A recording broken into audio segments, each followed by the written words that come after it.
South Dakota, the Honorable Chief Justice David Gilbertson presiding, is now in session. Please be seated.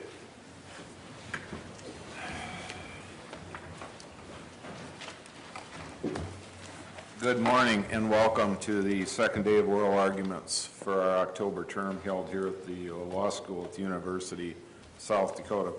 The first case for oral argument this morning is Neil and Deborah Graff appellants versus the Children's Care Hospital and School appellee. For the appellants we have Mr. Michael Luce, Ms. Dana Van Beek Palmer, and Mr. Vincent Pertel, all from Sioux Falls. I understand, Mr. Luce, you'll be presenting this morning? I will. All right, and for the appellee we have Mr. Mark High and Mr. Tyler High. And Mark High, I understand you'll be presenting this morning. Yes, sir. Very well. With that, Mr. Luce, you may proceed, sir. You have 20 minutes.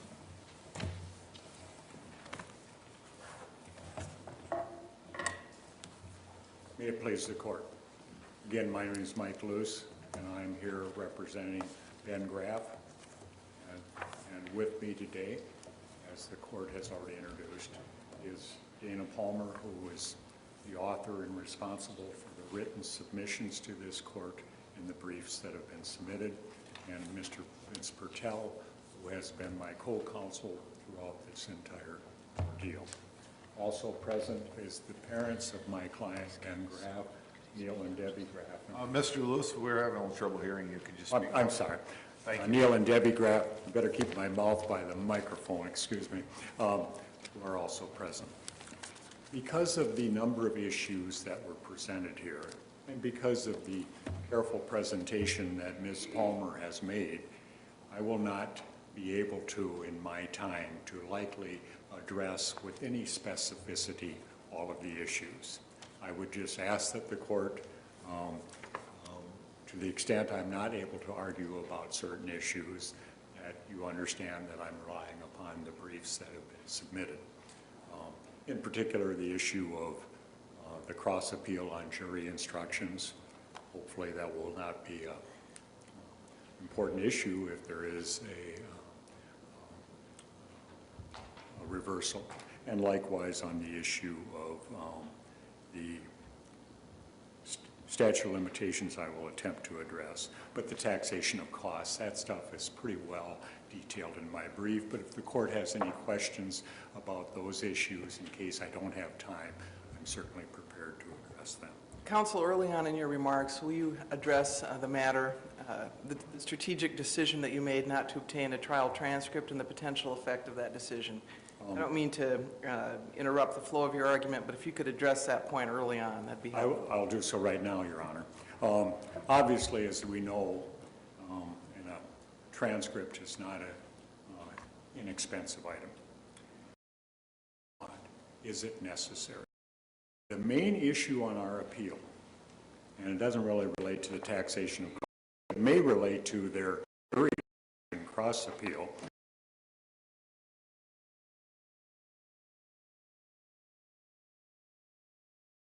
The trial court, as on the motion in limine, to keep out this evidence of the surveys or audits. That has to be looked at because the trial court does not have the vision to know what is presented at trial. That has to be decided on what the trial court had before it when it's made its decision. That transcript was not necessary to that. As the brief submitted by appellee indicates, well, if they would have had it, they could have seen, it was kind of interesting, could have seen that this would have been presented. They didn't have that evidence, but they suggested what the evidence would be. It is not, it's our position that with the cost involved and with the issue addressing the motion in limine, the entire transcript was not necessary. And we rely a lot on the wording of this court in the decision of St. John versus Peterson, where the exclusion of evidence and the improper application of 403 was determined to be reversible error. And the second part of determining reversible error is, did it make a difference? And I guess the argument is the transcript would help in that regard. The court said in very specific terms, it is possible that the exclusion of the evidence in all probability affected the outcome of the jury's verdict and constituted prejudicial error. We believe strongly, with the arguments on the exclusion of the surveys and the misapplication or failure to apply the 403 standard, that it is clearly possible that the exclusion of this evidence in all probability affected the outcome. So there was If it did affect the outcome of the trial, do you see then a new trial being required if this evidence is?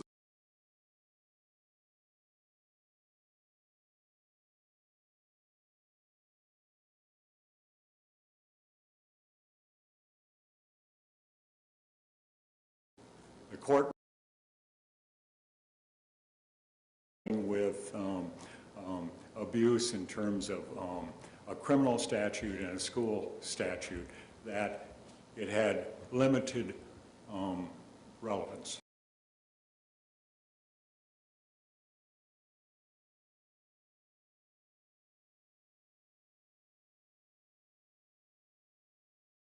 I'm telling this court that the trial court, well, you know,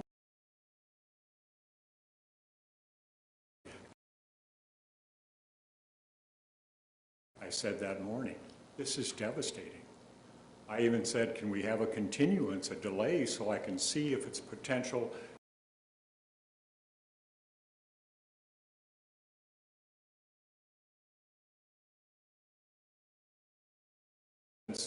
is properly presented to the jury, which we believe, and I will argue, should be.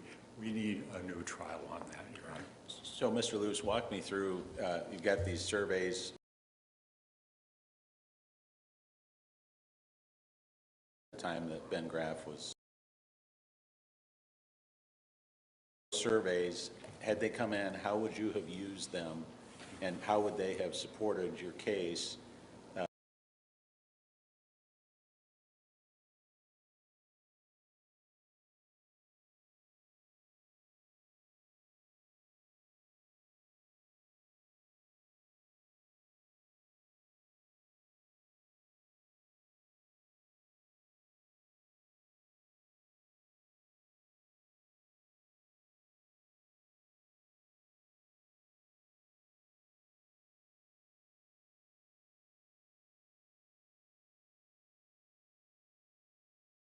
The years I've tried cases, negligence always depends upon knowledge, appreciation.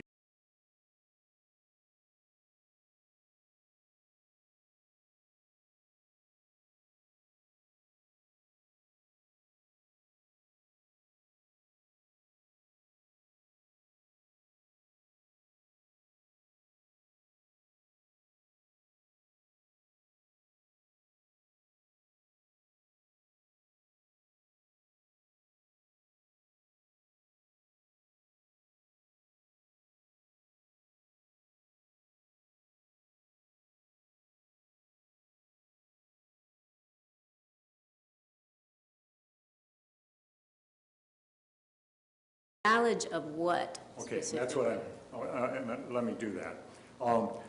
What these prone restraints do is they put a child at risk.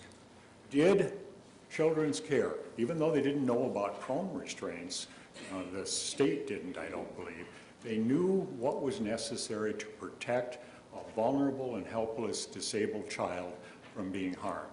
Restraints can be harmful. And so they started in 2008 and said, you're not doing things right. In fact, if you don't do things better, you will be deprived of your funding from the federal government.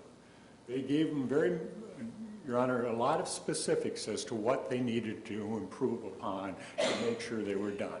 And those documents reflect they developed a plan of action to correct those and assured them that they would be corrected. And then my follow-up question, was there any dispute by the defendants that they had that knowledge? And that's where the absence of a record, I have some concerns about, comes into play here, because when you look at It's easy to say, well, their knowledge was an issue, but then don't we have to evaluate that in the terms of what actually came into the record and what was actually in dispute to make it relevant?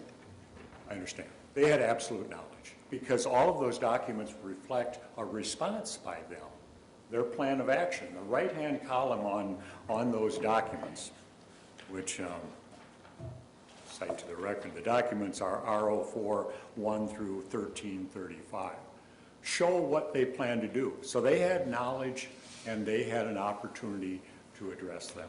What did they involve that makes a difference in this case? One of the issues of these audits dealt with least restrictive. All of us who have been through special education know that the law mandates that when you are dealing with a special education student, you have to use least restrictive interventions. They were using a prone restraint. A prone restraint is, as the submissions show, was the most restrictive type of restraint there is. Face down, 3 individuals holding you down until after you let up on the hold, and if within 3 seconds the child still reacts, you hold them down. That's very restrictive. They didn't follow, with Ben, the least restrictive. They were warned that they need to do so. The audit reflected that ensuring least restrictive intervention is not a goal or a desire, but a requirement. Mr. Luce, so Ben was subjected to 140, more than 140 instances of prone restraint. Did Children's Care Hospital and school dispute that? No.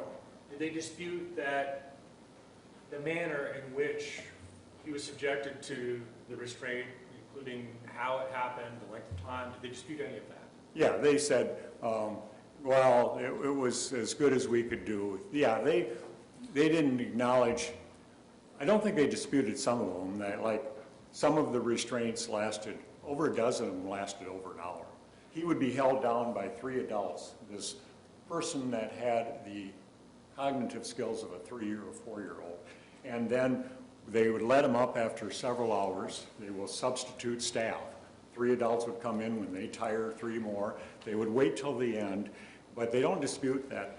Frankly, they ended when Ben was just listless and laying there without any ability to react or respond. That he would lay there, and they had several records, and they don't... 2 questions, I'm sorry to interrupt. So they acknowledged that there you may have a view that they didn't fully acknowledge the manner or the length or the duration, but they acknowledged that these restraints had in fact occurred. Right, yeah, they did that. And they didn't dispute that a number of times when he laid there after being held down for over an hour, he had urinated on himself. They didn't dispute that. The surveys, as I understand, as I understand it, did not, and I know that you've got, there's some issues about standard of care, and it was the corporal punishment standard of care, and then it changed probably over everyone's objection to a standard that was the trial court used and borrowed, if you will, from Chapter 27B or Title 27B. But put that off to the side for just a minute. Is it your view that the excluded surveys replicated, animated, contemplated, whatever, the standard of care that was used in this case? No question. And that's where we want to go back to your question, that they do set the standard of care. One of them that was articulated in any of those surveys, and there were promises that had been corrected, that you had to have a physician contacted when you're doing this type of very restrictive restraint during or immediately following the restraint use. That was spelled out in the audits. That shows the standard. What happened in this case, and it connects exactly to what happened, at least 34 times, not once or twice, but 34 separate times their own internal documents, Justice Salter, reflect that they did not do so. even after they had been surveyed and told they needed to. The next part of what the standard requires is a face-to-face assessment within 1 hour. These are all necessary to make sure to protect that this helpless child is not harmed by a restraint. And was that face-to-face assessment noted as a deficiency in the surveys? Yeah, that was noted in the survey, each one of the surveys, I believe. And 17 times they failed on Ben Graff, not once or twice, they failed to do that, after having been audited for several years about the need to do that. So is that how the jury was instructed on liability then as well? That, hey, these are the standards that have to... The jury was instructed on just the general law about least restrictive. They weren't given specifics as to sort of like negligence, what specific items of negligence or what specific items of standard of care. So is it they were fair to say that they had more? I'm sorry. Yeah, no, that's all right. I'm too anxious to try to respond. I'm interrupting you. I apologize. Is it fair to say that the survey is going to contain more information than the standard of care, more specific information than the standard of care reference in the instructions? Well, more than the instructions, but not more than the case presented. I mean, these were all the issues we had, because we went through all of these restraint forms where they failed to do that. But they said, well, it's no big deal. You know, they didn't acknowledge that we failed miserably. You've given us that we did anything improper. You've given us a very vivid description of what you wanted to get into evidence. I'd like you to address how that turned the tide against your clients with the jury. What was the prejudice? Because of, again, with the not getting into the prone restraints, which again are a horrible type of restraint. Their defense was there's nothing better, nothing else we could do. He was a bad child. He had bad behaviors. Well, behavior is part of your handicap. They said they had to do this. These would show that, see, I couldn't get into the fact they've now been outlawed and they don't use them. They didn't use them before 2010 and they didn't use them after. And now, how do I show that the standard of care, that they had knowledge and knew there were better ways to do it? Least restrictive and doing things that protected the child. That is what these surveys so much represented. That's why in my research, I can't find a single case where these surveys were not held admissible. I cited to several significant cases, Montgomery Health and Scamphony, from other jurisdictions, because it's never been addressed by this court, where those surveys for exactly these reasons came into evidence. In fact, a claim of punitive damages was reversed because the surveys initially were not permitted in. So I hear your argument earlier to be that St. John won. The 2011 case supports your view that you don't need a transcript in order to establish prejudice. Yes? Yes. Does St. John say in the opinion, or is there some confidence that we can say, hey, we're finding prejudice per se as a matter of law or whatever, and we're overlooking the absence of a transcript in this opinion? I believe there was a transcript in that opinion. No, I was citing that for what represents possible, because that only argument about that is, does the court feel comfortable that it could have made a difference, that it's possible that the outcome was affected by it? Can you find another case, or have you thought or seen, cited, come across another case 2 minutes, counsel. in which we can assess prejudice without a transcript? I don't know how to search for, I did not, but, because the criminal cases always order a transcript, but I just think fundamentally, it's based upon a motion in limine. And it has to be what the court had at that time, and the court did, we can look and say afterwards they had a transcript, but it's only important if you believe that there's not evidence that there's a possibility that this affected the outcome. And Mr. Luce, did the plaintiffs have any issues with the jury instructions that were actually given as to standard of care? No, I don't believe so. Mr. Luce, did you ever make a motion to have the court reconsider your limine or the limine motion prior to trial? Yes, that was that first morning of trial, and that transcript's in there. And Yeah, but as the trial went along, did you try to offer them again? no, the court made it clear, and to being pretty clear with me, we're not doing, I've already ruled on that, we're not going into it, and that's the transcript reflects that.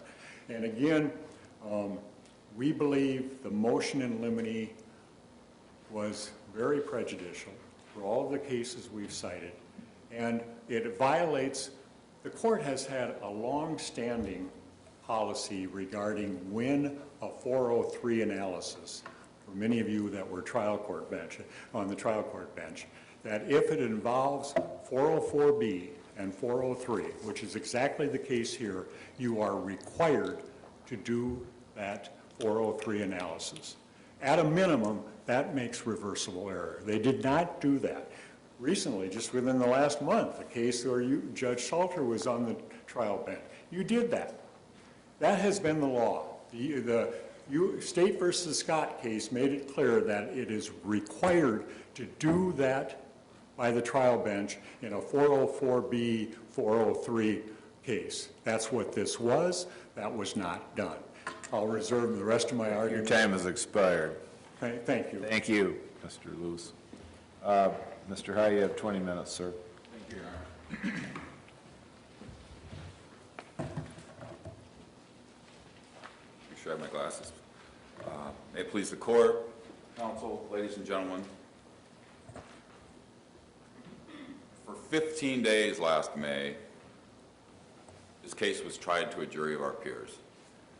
The trial court ruled on 33 motions in limine, made tens, if not hundreds, of rulings on evidentiary issues.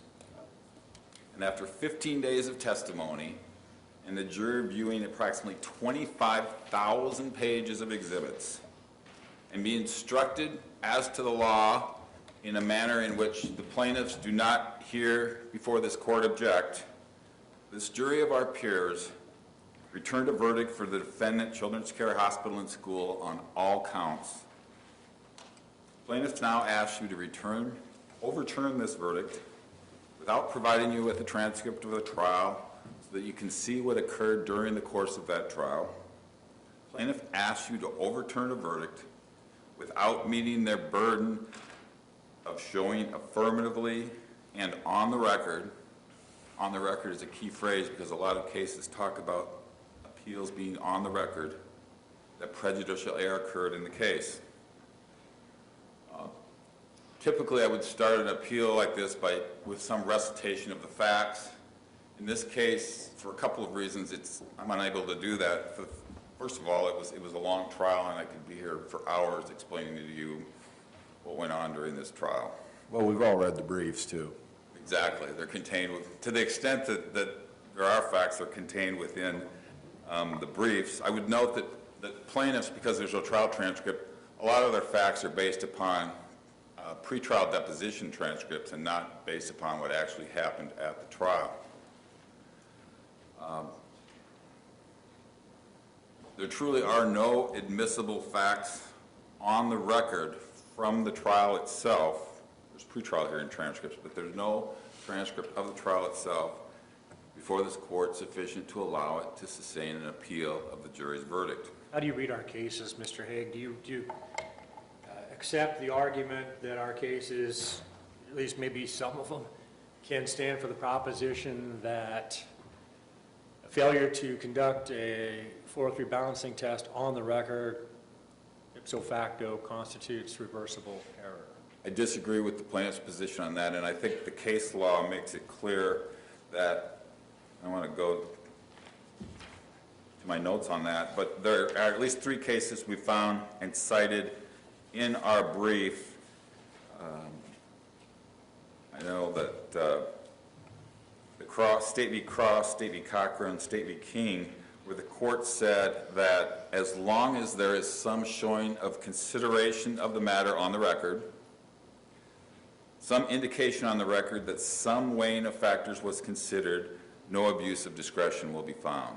What about even if we found the necessity? So, right, there are some cases where the court has overlooked the failure to conduct a 403 balancing test. So that yielded a determination that there was no abuse of discretion. What about an instance where maybe it's different? The court says, you know, you should have conducted an on-the-record 403 balancing test, and it was an abuse of discretion to not do that. Has that abuse of discretion ever necessarily, and as a matter of just course, led reflexively to reversal? Or have we always conducted some sort of a prejudice inquiry? Have we always conducted some sort of a prejudice inquiry? Well, I believe that plaintiff's position is that because the court didn't conduct it, the balancing, the 404B and then the 403 balancing test on the record, that by itself is sufficient grounds to overturn. I guess our position is that that by itself, as the three other cases I just mentioned, as long as there was some showing on the record that the 404 analysis occurred, which in this case, Judge Long stated in the pretrial hearing that he needed the materials that the plaintiff wanted to present for the 404B analysis. But even if Judge Long, even if he erred, or even if he abused his discretion, didn't conduct it, and I'm not certainly saying he did, but even if he didn't do what he was supposed to do, don't we still look for prejudice? At least I read that that was your argument in the brief, that we don't have the transcript to then go ahead and read about the 15 days and the 25,000. Oh, yes. If your question is, can you review Judge Long's decision for abuse of discretion, yes, I believe that you can in most cases. In this case, I think it's going to be very difficult for the court to review that without knowing what happened at the trial. I see your argument. But I do believe that the court, even if Judge Long had done the weighing on the record, could go back and say, we believe that he ruled wrong and it was abuse of discretion. Does that answer your question? Yeah, I don't know if I'm asking it very well. Even if someone should, even if trial court should have done the 403 balancing but didn't, and in that way violates the command of Rule 403, don't we still have to figure out whether it made a difference in the case? Yes. That's the second step in the analysis, I believe. Yeah. They have to do the... Do you read our cases as requiring that, or sometimes yes, sometimes no? I mean, how do you read the case? I read your cases as looking at determining whether the judge ruled correctly based upon the abuse of discretion standard. And under 404B, I believe that is one. Is it relevant for a purpose other than prior bad act evidence? And if the court determines that it is, the next step then is to go to Rule 403 and determine is the danger of, is the probative value substantially outweighed by the danger of unfair prejudice? And again, we believe, based upon Judge Long's statements during the pretrial conference, that he needed to conduct a 404B analysis, and then later on saying, everything the plaintiffs want to submit on this prior bad act type of stuff, you got to submit to me and I'll look at it and make a ruling that that was sufficient to make this court aware that that actually occurred. One of the things I would like to point out, one of the issues that I think is very important, because I noticed it was in plaintiff's brief, Mr. Luce said it again here today, is that prone restraints were not impermissible or not, I should say it the other way to be more clear. Prone restraints were absolutely permissible and were absolutely allowed under both South Dakota and federal law in 2010, the time that Ben Graff was a student at CCHS. And 2010, again, was the only time that Ben Graff was ever restrained. And so when Mr. Luce says, well, he was a student in 2008, he wasn't a residential student, at least that was an issue at trial, and he was never restrained in 2008. So those 2008 surveys are for a time 2 years prior to the time when the relevant acts in this case occurred. Part of the reason Judge Long kept them out, I understand, because he said they weren't relevant to the standard of care. Mr. Luce talked about a couple of things that he thinks would have gone to the standard of care. Can you respond to that? I can, Your Honor. The two things that plaintiffs say that the surveys were relevant to were, one, mistake or lack of knowledge. And we would disagree that there was any issue in this case as to any sort of mistake as to what the regulations were in this case. Again, the Department of Health came in 2008, and during that time, CCHS was in the process of they had hired a new consultant, and they were implementing new restraint issues or program. And one of the things that occurred is that there were policies that set forth very clearly what federal and state law required when restraining children, and those policies were set forth. They had forms which set forth what had to be done when a restraint occurred, and they even had a committee afterwards which would look at each restraint and determine whether all of those steps had been met. And so at no point did CCHS during this trial ever claim mistake or lack of notice or we didn't know what the regulations were. That was never an issue at this trial. Did the excluded survey evidence individually, did they replicate the standard of care or overlap with it or correspond to it in any way? I believe that the regulations in 2008 were essentially the same as they were in 2010. Did they correspond to the way the trial court ultimately instructed the jury on liability? They did not. That actually, Your Honor, goes into our discussion about our notice of review issue on the instructions. It does bleed over a little bit, but I'm just kind of trying, I read your argument in the first instance to be what I call a Rule 401 argument. So before you can get to the Rule 403 argument, I read your argument as being, you just have to consider whether it's relevant at all under 401. Our position was that it was not relevant at all. And that's what I'm concentrating. I know it bleeds over into your notice of review issue, but I was curious about it in terms of its relevance under a Rule 401 sort of essential, fundamental. The quick response to your question is the judge actually instructed the jury pursuant to Title 27B, as is explained in our brief on the instruction issue, which are different standards than the Department of Health used because the Department of Health had separate standards from the Department of Human Services.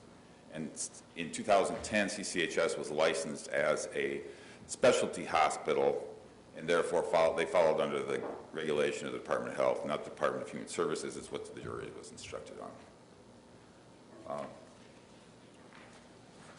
In any event, we believe that the surveys were not relevant for any reason other than bad act evidence, and that the court did not err. I think the strongest argument... Say the court did err, why is that not prejudicial? Mr. Lewis spent a lot of time telling us why it was. Well, I need to step back just a second to answer that question. But so right. The surveys, there were a number of different surveys that the Department of Health had done at the hospital. There were 3 surveys done in 2008 where the Department of Health did find deficiencies in the way that restraints were conducted at the hospital.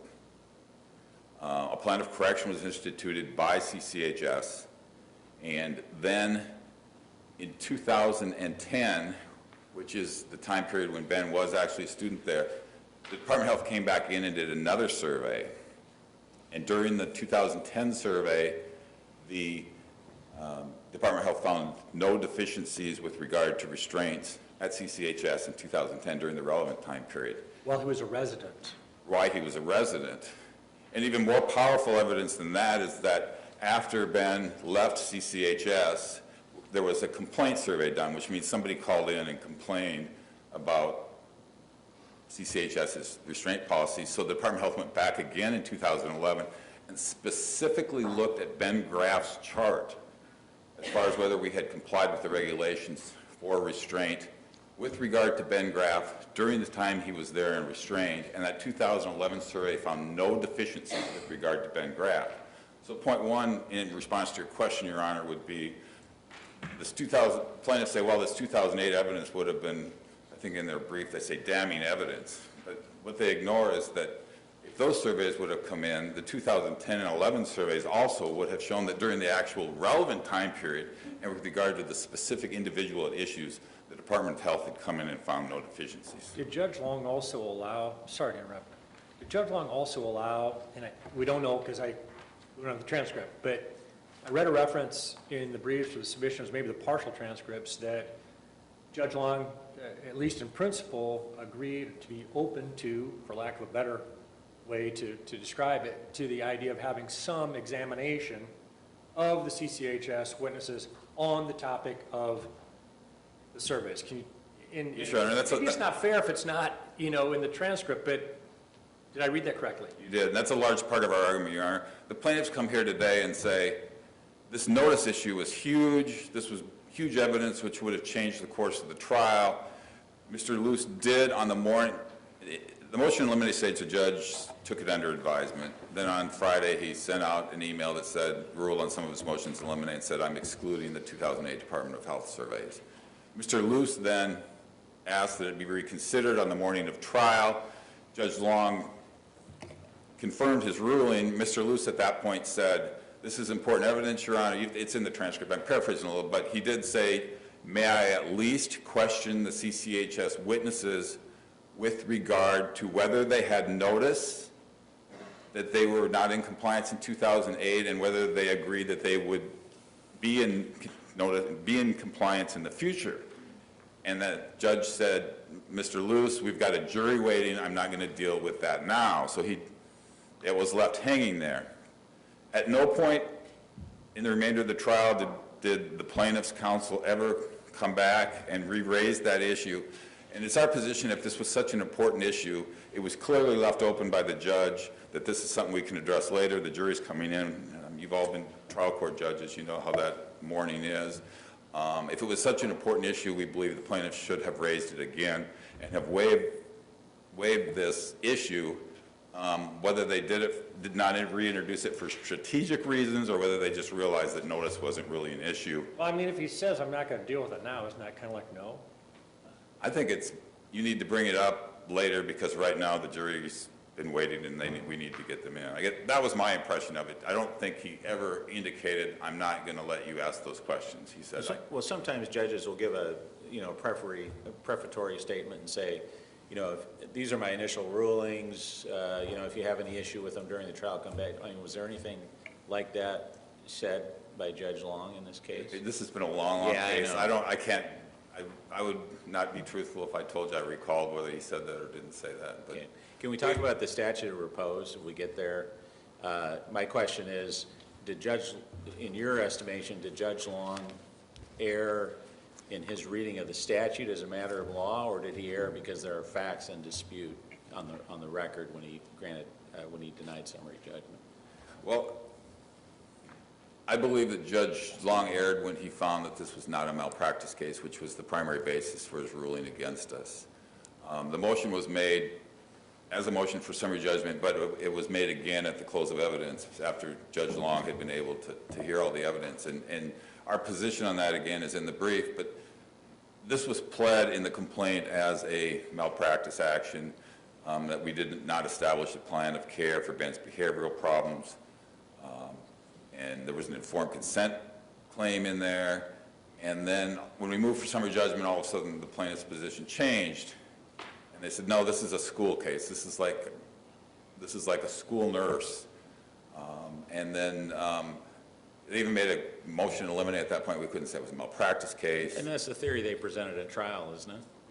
At trial, they presented this as a malpractice case. They called You think it was presented as a malpractice case rather than a school case? Absolutely. Now, there's a little bit of confusion because it's not like a doctor doing surgery, but this was a case about psychologists. There was psychiatrists. And the main issue and the main criticism of CCHS was not that they didn't teach Ben well or that they didn't put him in an educational facility where he could learn. It was this plan of care, this behavioral plan of care that was made by psychologists, signed off on by a psychiatrist. And the main criticism of us was that our plan of care to treat Ben's behavioral problems while he was a student. But Mr., isn't it true, though, that even school districts that are dealing with students on an IEP with behavioral issues have to deal with those issues, and many of them do, in the context of a school, without the direct assistance of medical professionals? So certainly that doesn't turn those cases into medical malpractice cases. And this is a unique case, given you have a hospital and a school. But wasn't that a fair analogy and consideration by the court? I agree with you, Your Honor. I don't think we want to turn, cases of 2 minutes, public Counsel. schools into medical malpractice cases just because there may be some behavioral issues involved. I also believe this is a very different case. This is a hospital. But the genesis was, I'm sorry to interrupt, but the genesis was, as I understand it, Ben's IEP team multidisciplinary team said, he needs this to help him with his education. They didn't say we're going to try to make him better. They said he needs to have this as a sort of an interior concern to his education. And so we're recommending residential placement. So the genesis seems to be an IEP recommendation. I believe the criticism, though, presented at trial is that they were critical of the behavioral health plan, which was a psychological plan, not an IEP. The IEP team merely signed off on the psychological plan that was developed by the CCHS behavioral therapists. I do want to point out, if I can go back to the plaintiff's issue, I do want to point out that I disagree with Mr. Lewis. We can't have a system of appellate advocacy where we come and we try to make up what happened at the trial. You have no record before you as to what occurred at the trial. I believe that it is not possible for a court to determine that there was prejudicial error, that the verdict probably, the standards established in Supreme Court was that the verdict probably would have been different if the evidence would have been admitted. We have nothing here before us on the record to tell you what happened at the trial. Therefore, there is no way that we can determine that the verdict probably would have been different, because there would be nothing to base that decision on, because this appeal is being done in a vacuum. And nobody, based on the record before the court, which is what the court has always said, the appeal has to be based on the record before the court, we would be creating a very dangerous precedent, I think, if we said you can come up and recreate the trial through depositions or other things without having the transcript. But you would agree there could be an evidentiary ruling, say in a PI case, and the judge says, no, I'm not going to let you present your damages. I mean, that's prejudice per se, wouldn't you agree? I would agree that Yes, you don't always need a transcript. if it was something that, well, I'm not going to let you present an essential element of the case, that would probably be different than what happened here. Here's a questionable evidentiary issue, and trying to say, without knowing what happened at the trial, I'm going to ask you to say that the verdict would have been different. Because this was a 15-day trial. A lot of things went on. Your time has expired, counsel. Thank you. Thank you, Your Honor. Mr. Lewis, you have 10 minutes for rebuttal.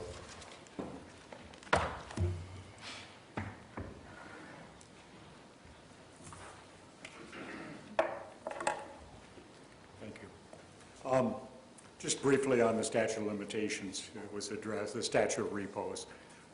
He was addressing whether it qualified as a hospital. We've set that out in our brief. But the other requirement, and it's set out in the brief, is under 15.2.14.1, the medical malpractice 2-year statute of limitations. He's arguing that the court's decision in Pithart now means that 15.2.22 bars this action. And that's the one that deals with minors and disabled and talks about certain exceptions, recovery of real property, action against a sheriff. The legislature's made times when that 1-year extension when you're a minor does not apply. They've never included medical malpractice in that.